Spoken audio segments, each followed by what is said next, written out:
Last speaker is Professor.MICK KUMWENDA from UK. Speak about dyslipidemia and diabetic kidney disease. Common dyslipidemia and how to deal with lipid disorders in diabetic kidney disease patients.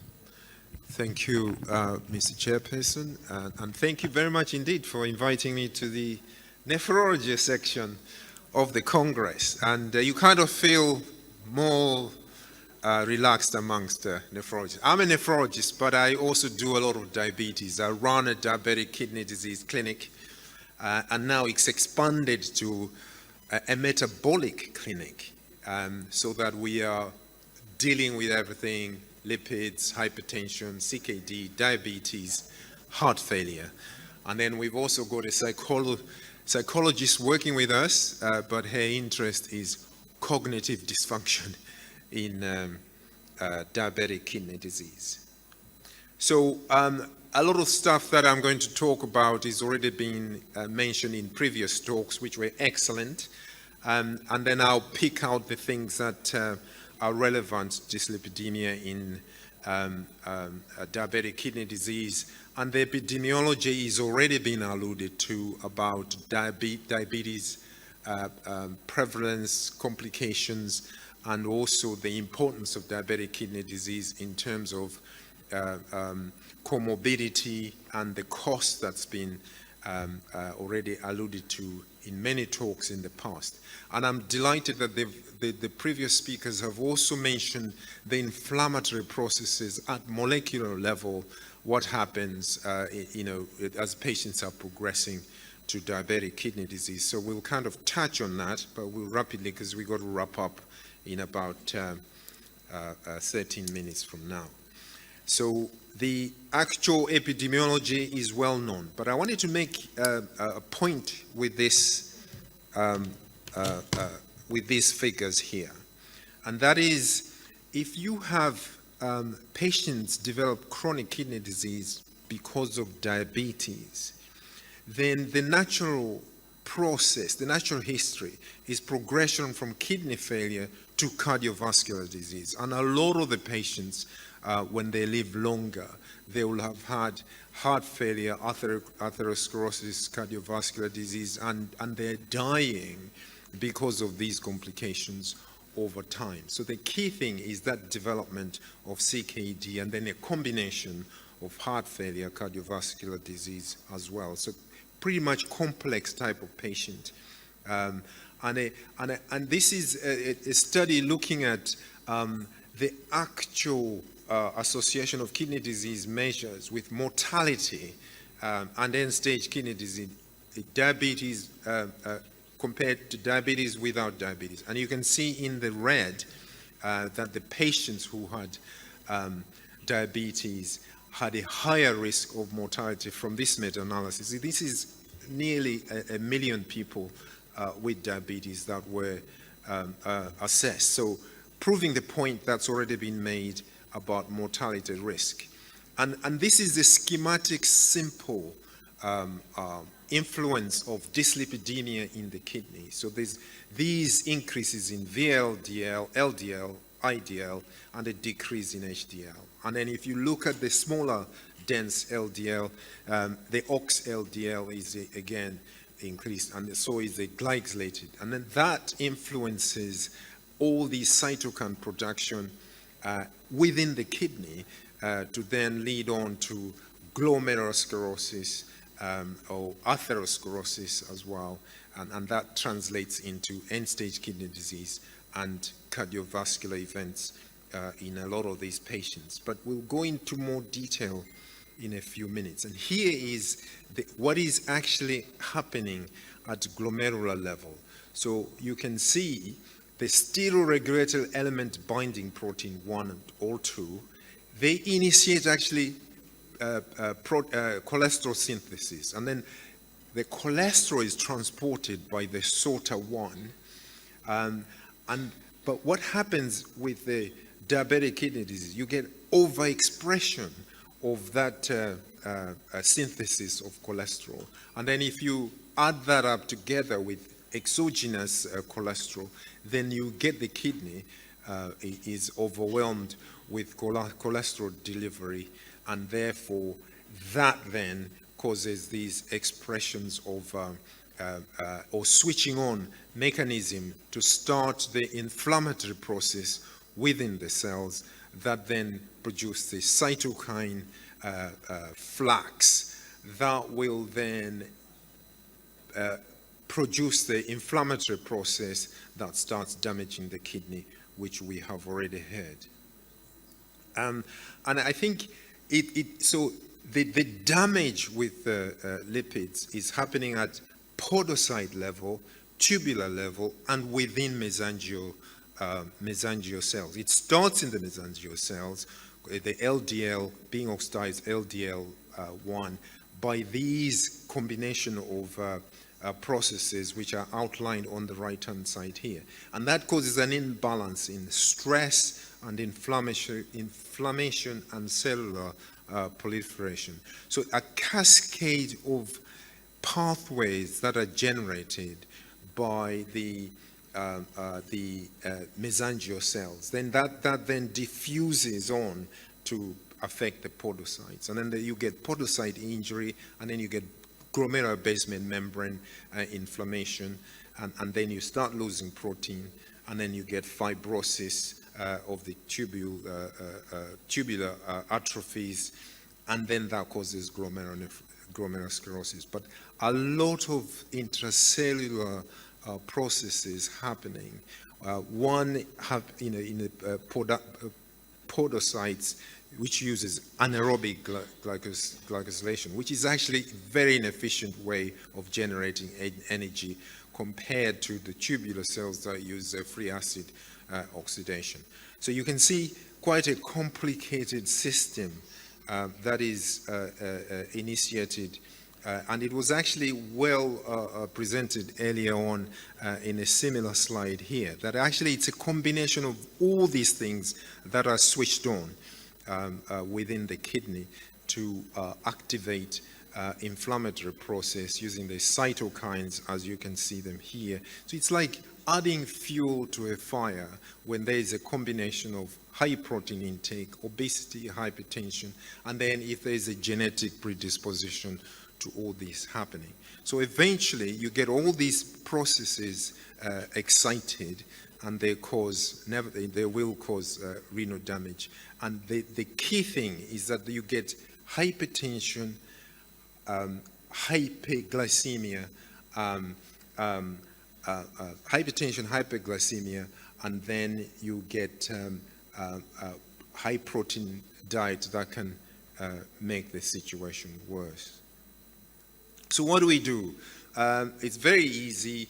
We know we've got statins, and here is a study showing statin initiation and whether that actually improved progression of kidney disease. And this study of 7,200 statin-initiated patients compared to ones that didn't have statins. And these have all got chronic kidney disease due to diabetes. And adding statin, as you can see here, showed a hazard ratio reduction of 0.6. It included nearly 20,000 patients with diabetes in this study, showing that the patients that had statin had a 28% reduction in progression. So my interpretation is that among patients with type 2 diabetes being admitted to or followed in academic centers, the initiation of a statin was associated with reduced risk of developing diabetic kidney disease. And particularly in those with intensive control of the LDL, the benefit was much better. So I think answering about earlier on about primary prevention, this is perhaps one way that we should be approaching the topic, that we can initiate statins at an earlier stage. But when we've got diabetic kidney disease already established, then we got a lot of drugs we can use to reduce cholesterol. And I don't want to go into details. You can see the actual pathways these drugs are working, the cholesterol synthesis, benzoic acid, statins, and then action of the transporter, NPC1L1, you get a reduction in intestinal absorption of cholesterol. Ezetimibe does that. And then you got the monoclonal antibodies, the PCK9 inhibitors, and the inclisiran. So these are the injectables that you can use if the patients are not reaching target. And then we've already seen the plethora of the inflammatory processes that I have described earlier, and some other colleagues have also described earlier on. And these are areas of opportunity for finding products that can target those processes. And there are many in phase 2, phase 3 trials that we don't have time to get through. But I wanted to rush to these recommendations that the Diabetes Association and the Kidney Association, it's called the Renal Association, and the Association of British Clinical Diabetologists, they've produced guidelines as a group. A lot of it is opinion-based rather than RCT based level 1 evidence, and they've given us a plan what we do with patients from CKD 1 to CKD 5, and also it includes patients with the renal transplantation. And again, it's very simple: life modification, statin, and to maximum dose. If intolerant, then you take them to the dose that they're tolerant, and if they're still not in target, then you give ezetimibe. And if they've got cardiovascular disease and they're still not in target, then you consider injectables, the PCSK9 inhibitor or the inclisiran. They're trying to say that actually you should avoid the combination of fibrate and ezetimibe because of the risk of hepatic dysfunction and sometimes cholelithiasis. And then they recommend how to monitor LFTs. And then they're also saying, oh, don't forget the introduction of the treatment of hypertriglycerides by using fibrates. So it's all there. It's accessible on the website. You can find it. But then they've gone into more detail of how you do. And I want to focus you on the middle bit. So you start with atorvastatin, increase the dose to maximum, and then add ezetimibe, 10 milligrams, and later on go to injectables, inclisiran or PCSK9 inhibitors. These are particularly useful if the patient has established coronary artery disease on the left side, and the same indications for the PCSK9-1 inhibitors on the right-hand side. And I think high triglycerides we also have to address in diabetic kidney disease, particularly in those patients with other problems like nephrotic syndrome, pregnancy, and there'll be some in my clinic. We got some FH patients with diabetes and CKD, and the approach for bringing triglycerides down is high-dose statins, fibrates, niacin. You know, it's always got a lot of side effects. Then you got the omega-3, FA, fish oil, bile salts, sequestrants, cholestyramine, and ezetimibe. And more recently, elazicin has been used. And this is data showing that, you know, if you're still struggling with the triglyceride levels because the drugs are not bringing it to the levels that you wish, then it's always useful to give icosapentine ethyl or fish oil to your patients. And this is a meta-analysis, again, showing that addressing triglycerides has some benefit in reducing incidence of cardiovascular risk. We go one more minute. What are we going to do in the future? I think in the future, the basic thing is to identify patients with CKD and diabetic kidney disease as early as possible, as has already been alluded to from the previous speakers. And then you treat those patients to target. So hypertension, hypercholesteremia, you lifestyle modification where possible. And you got to treat everything to target, and that will reduce progression. And we already seen a beautiful description of the STENO trial. The STENO trial threw everything at the patient. And then now we got the 4-pillar approach, and I'm suggesting it's not just a 4-pillar approach is therefore, it's ACE inhibitors, SGLT2 inhibitors, GLP-1 agonists, and then now mineralocorticoids. What I'm suggesting, and I was delighted for Professor Yasser to choose this topic on what do we do with cholesterol, lipids with the kidney. And I'm suggesting actually it's a 5-pillar approach, i.e. we should also address hypercholesteremia in these patients to reduce progression of cardiovascular disease or even progression of diabetic kidney disease. And then the very, very future, and I haven't got time to talk to you about these are the specialized pro-regulatory mediators on the right-hand side. And they are the lipoxins and the protectins. And they're the ones that are at the moment in scientific trials. Then they reduce oxidative stress, they reduce immune cell infiltration, mesangial expansion, and tubular fibrosis. And they will then be given to our patients to combat all these hemodynamic metabolic dysfunction. I think these are severe processes that are so damaging to the kidney. And at the end, basically, I think one would argue that actually the kidney now is a target for cholesterol, for lipids, for adiposity. And what we described in the liver with the non-fatty liver, non-alcoholic liver disease is what we are going to see be described with the kidney. That actually there is chronic damage from hyperglycemia. We also think there's chronic damage from high cholesterol, and it is imperative that we tackle both of those and treat these patients to target. So thank you very much, Mr. Chairperson, ladies and gentlemen.